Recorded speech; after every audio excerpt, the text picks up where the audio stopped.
Здравейте! Един елемент от макродизайна на хирургичен водач. В случая имплантиране ще се случва в Regio 3.7.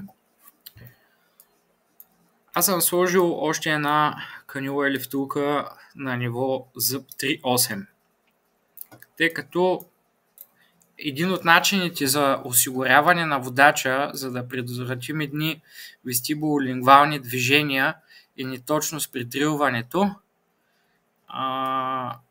е да сложим кристален пин, стенд или както щете го наречете.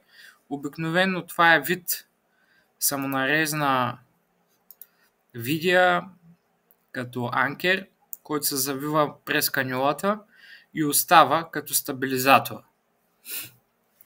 Обикновено го има в сетовете за навигирана хирургия или в отделен сет. Тоест, тук един от начините е да сложим стабилизиращият инструмент и да си дрилваме спокойно в Regio 3.7.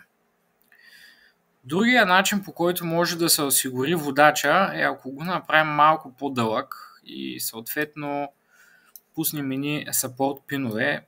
Хипотетично те биха ограничили сериозно подвижността на водача в вестибуларна посока, тъй като е ясно защо. Така че има начини да се осигурят нещата. В случая не мисля, че ще има твърде големи движения, тъй като 3.7 е медиалният имплант.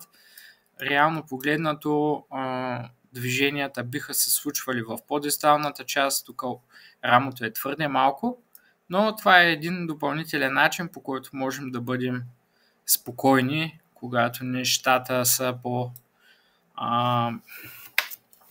сложни за дрилване, поради наклонен гребен и т.н. и т.н.